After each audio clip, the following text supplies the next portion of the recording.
Venez vous relooker chez Luminel. Salon de beauté Luminel vous présente le journal. Luminel, osez être la plus belle.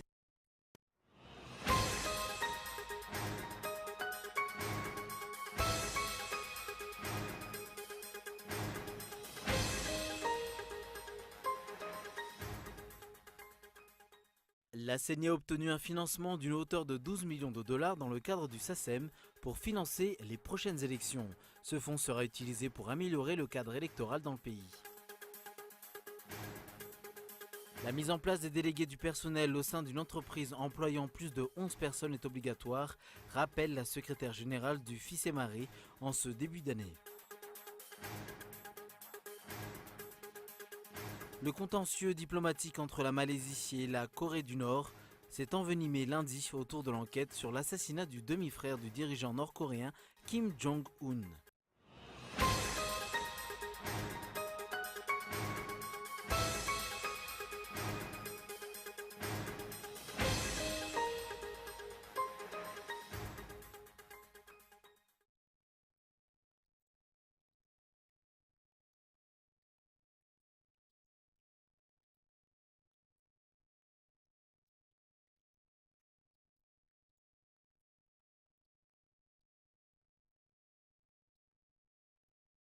Bonsoir et bienvenue dans cette nouvelle édition du journal en version française. À la une de l'actualité en ce soir, la CENI a obtenu un financement d'une hauteur de 12 millions de dollars dans le cadre du SACEM pour financer les prochaines élections. Ce fonds sera utilisé pour améliorer le cadre électoral dans le pays. Reportage de Zoura Kotunjin. La CENI, ou Commission électorale nationale indépendante, se prépare pour les prochaines échéances électorales. Ce jour, une signature de convention a eu lieu entre les organisations de la société civile, le gouvernement et la CENI. D'après la représentante résidente du PNUD, ce financement qui entre dans le cadre du SACEM ou soutien au cycle électoral de Madagascar sera utilisé avant et pendant les élections à venir. Le Basket Fund, il y a pas mal d'activités qui vont devoir être appuyées par la communauté internationale et nous allons tous recentrer notre appui à travers ce projet que nous devons de signer maintenant. Concrètement, le projet SACEM, ça inclut quoi? C'est de l'argent, c'est de l'appui, c'est quoi? Ça inclut l'argent et l'appui technique. Il y aura l'appui pour l'amélioration des listes électorales. Nous sommes en train de faire l'éducation civique, la sensibilisation pour que les citoyens s'enregistrent sur le processus électoral. Nous allons aussi continuer à appuyer pour la fiabilisation des données pour le système électoral. Nous allons donner un appui technique pour les opérations eux-mêmes électorales et autres choses comme on vient de lister. Ce projet est à peu près 12 millions de dollars et comme vous allez vous rendre compte, ça c'est presque une moitié de ce qu'on avait budgétisé pour le PACEM. Le projet actuel va bénéficier de beaucoup d'équipements qui est resté du projet PACEM et de cycle 2013. Maintenant, nous avons budgétisé 12 millions et nous espérons avoir ces montants à travers des contributions de tous les partenaires. Ce financement est à hauteur de 12 millions de dollars, mais le président de la CENI n'a pas touché mot de la contribution du gouvernement malgache dans le cadre de ce Basket Fund.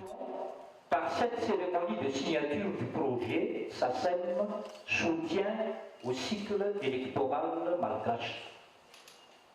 La disposition de la communauté internationale à accompagner le présent processus électoral qui va aboutir aux élections de 2018 ne peut qu'encourager la CENI dans sa quête de transparence et de crédibilité. La CENI, grâce à l'appui de ses partenaires, a déjà déployé beaucoup d'efforts jusqu'ici. Premièrement, des missions à l'extérieur du pays ont été déployées pour raffermir nos relations internationales.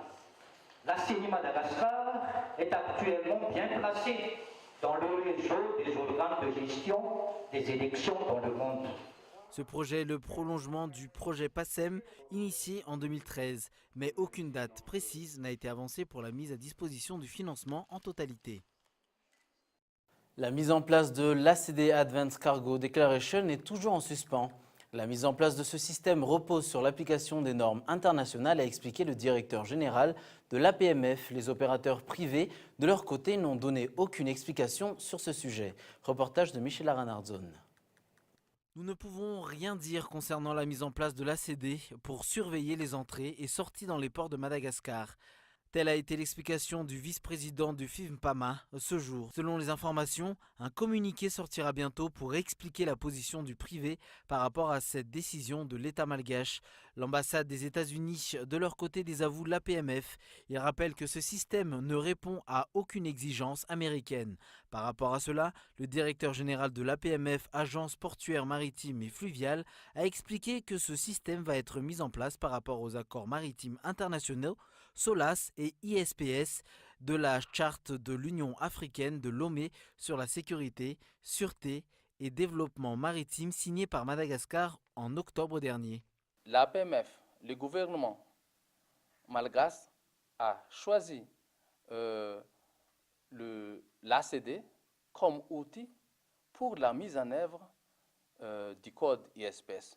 Le code ISPS a été bien sûr un complément de la convention SOLAS qui a été ratifiée par Madagascar, et c'est pourquoi Madagascar a un engagement pour satisfaire les recommandations de ce code ISPS. L'application de ce système, comme j'ai dit tout à l'heure, c'était seulement pendant la réunion du conseil d'administration que le projet d'ACD a été évoqué. Et c'était là qu'on a fait sortir la note explicative par rapport à l'ACD. Le gouvernement n'a pas encore donné la date ou l'heure pour démarrer l'ACD. Donc, comme vous dites tout à l'heure, il y aura une rencontre entre le ministre de l'Industrie avec le ministre des Transports. Pour l'heure, les ports internationaux de Madagascar ne répondent pas aux normes et standards mentionnés dans ces accords. À titre de rappel, ce système de sécurité maritime a été mis en place le mois de juillet de l'année 2015. L'essai a commencé le 9 février 2016 pour une durée de 6 mois. Jusqu'ici, rien n'a été effectif. L'on attend alors les négociations entre les deux ministères concernés, le ministère de l'Industrie et du Transport ainsi que le secteur privé, premier concerné à ce sujet. Avec 85 € par conteneur, l'application de ce système génère près de 15 millions d'euros ou 52,5 milliards d'ariars par an dans le budget de l'État. La mise en place des délégués du personnel au sein d'une entreprise employant plus de 11 personnes est obligatoire, rappelle la secrétaire générale du FICEMARE en ce début d'année. Une élection qui devrait être organisée par les employeurs dans le but de faciliter et gérer la communication pour les éventuelles consignes ou réclamations. C'est un reportage de Faizo Rafali. Le code régissant le travail à Madagascar stipule dans son article 153 que les délégués du personnel sont obligatoirement élus dans les établissements où sont employés plus de 11 salariés. L'organisation de cette élection devrait être prise en charge par les employeurs selon le nombre des salariés. D'après les explications, ceci a pour objet de faciliter la communication entre employés et employeurs. Enfreindre cette loi implique également une poursuite judiciaire. Si une entreprise emploie plus de 11 personnes, les responsables doivent obligatoirement mettre en place des délégués du personnel. Ceux-ci doivent être respectés par tous en vue d'une meilleure communication sociale entre employés et employeurs. Dans le cas contraire, l'entreprise est passible de pénalités. Le nombre de délégués du personnel varie suivant les catégories d'établissements et le nombre minimum de travailleurs, ainsi que les modalités de l'élection sont fixées par l'arrêté 28 962/2011 du ministère chargé du travail. D'après notre source, 55 sur 68 plaintes reçues par l'inspection du travail d'Antananarivo proviennent des entreprises franches. Par la suite, il est du rôle des inspecteurs du travail d'en prendre une décision adéquate. Il est à noter que la partie qui se sent lésée par la décision de l'inspection du travail peut demander l'annulation de ladite décision, soit auprès du ministère chargé du travail, soit auprès du tribunal administratif. Sur un tout autre sujet, le silence règne toujours sur le rapt du jeune Indien de 25 ans de nationalité française, Irsan Molou. Ce fils d'un grand opérateur indien a été kidnappé il y a 11 jours. L'ambassade de France aurait intervenu sur cette affaire auprès des autorités. Malgré cela, aucune évolution n'a été constatée sur les images de Lily Rabiat. Cela fait maintenant 11 jours que le jeune Indien de 25 ans de nationalité française a été kidnappé. Jusqu'ici, les autorités ne présentent aucun rapport sur cette affaire. Des négociations auraient été entamées entre l'ambassade de France et les autorités pour faire avancer cette affaire. Par ailleurs, les ravisseurs et la famille de la victime ont eu des négociations sur le montant de la rançon à payer, mais il n'y a aucune évolution. Face à l'inertie des autorités, des questions se posent notamment sur la question de savoir qui aide ces ravisseurs, qui sont derrière eux. Ont-ils des protections haut placées? Y aurait-il des responsables étatiques impliqués dans ces différents rapts? L'on attend les nouvelles de cette affaire, mais il est constaté ces derniers temps que le kidnapping d'opérateurs indiens dans le pays, notamment dans la capitale, a connu un accroissement significatif. À Madagascar, les inégalités entre riches et pauvres sont remarquées et remarquables dans la société. La lutte contre la pauvreté ne semble pas être la priorité des dirigeants. Au contraire, la pauvreté prend racine et fait partie de la vie quotidienne de la population, comme l'insécurité, l'inflation ou encore le chômage qui sévit dans le pays. L'élimination de la pauvreté et du chômage figure parmi les engagements d'un gouvernement dans la quête de la justice sociale pour tous. Par ailleurs, le renforcement de la justice, la démocratie, la participation et la transparence représentent les priorités d'un pays. Madagascar est encore loin des objectifs et l'absence de justice sociale est évidente. L'Assemblée générale des Nations unies a proclamé le 20 février Journée mondiale de la justice sociale. Aucune célébration n'a été faite dans le pays pour marquer cette justice sociale dont le thème est « Prévenir les conflits et maintenir la paix par le travail décent ». Le secteur de la pêche traverse des eaux troubles en ce moment à cause du white spot, une maladie touchant les produits halieutiques, notamment les crevettes. 4 grandes entreprises ont dû fermer leurs portes à cause de cette maladie. D'après le ministre de la Pêche, la solution consiste à avoir des crevettes résistantes à cette maladie. On écoute le ministre de la Pêche.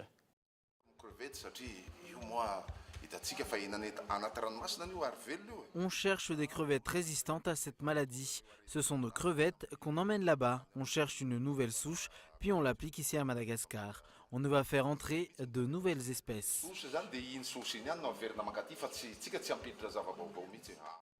Étant une île, une très grande île, le secteur de la pêche devrait être un levier important pour le développement du pays. Il appartient aux dirigeants de trouver et mettre en place une politique nationale de la mer. Nous nous rendons à présent en Irak. En visite à Bagdad, James Mattis, le secrétaire américain, s'est voulu rassurant. Non, les États-Unis ne vont pas piller les réserves de pétrole de l'Irak. Son objectif était clairement d'apaiser les craintes après ces déclarations controversées du président américain. Cette visite intervient au lendemain de la reprise de l'offensive pour libérer l'ouest de Mossoul des mains de l'organisation État islamique. Reportage de France 24. Sur les collines d'Al-Bousseif, au sud-ouest de Mossoul, le ciel se couvre d'un voile noir épais. Depuis dimanche, les bombardements sur les zones tenues par les djihadistes sont incessants. Nos hélicoptères ont tué jusqu'ici 93 combattants du groupe État islamique et ont détruit 18 véhicules militaires blindés utilisés par l'organisation. Selon l'armée irakienne, 15 villages ont été repris dimanche par les soldats irakiens dans le sud de la ville. Premier objectif, reprendre l'aéroport situé à environ 5 km d'Al-Bousseif pour bénéficier d'une base avancée avant de progresser dans le cœur de la ville à l'ouest. La coalition internationale dirigée par les États-Unis participe également à la bataille en menant des raids dans la région.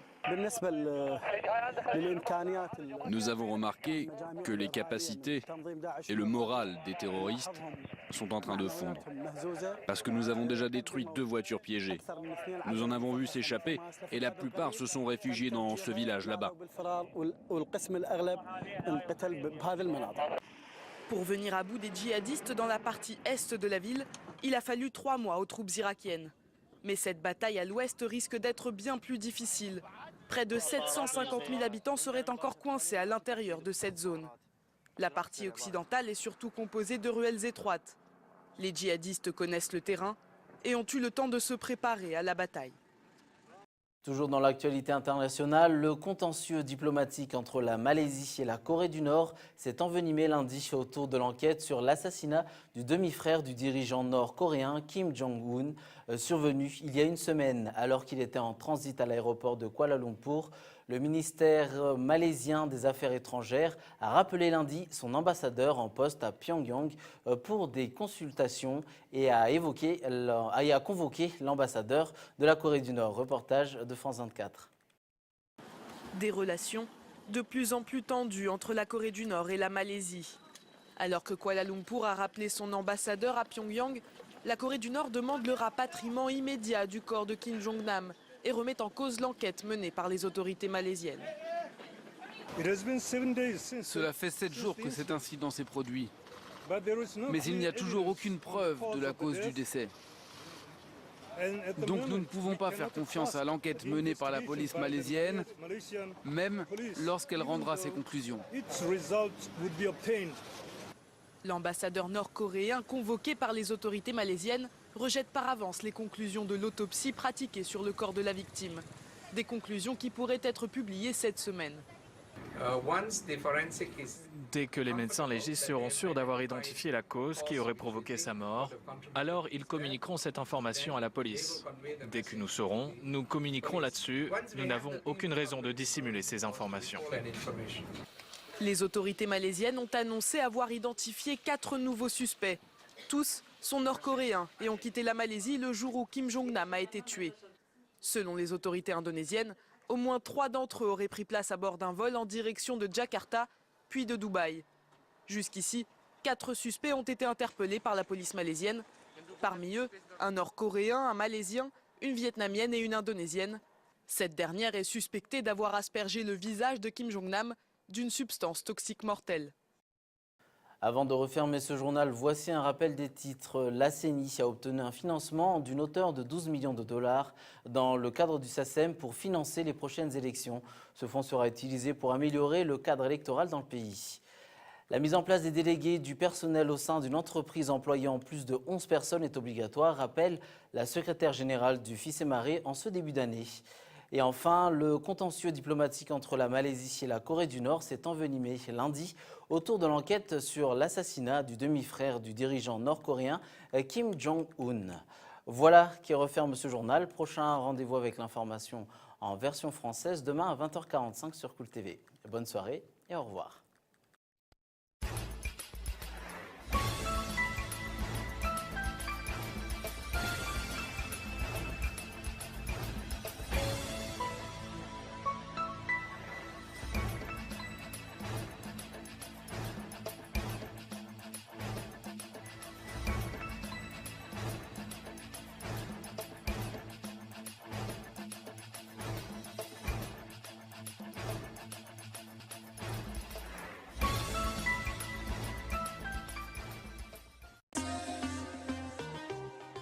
Venez vous relooker chez Luminel. Le journal vous a été présenté par Salon de beauté Luminel. Luminel, osez être la plus belle.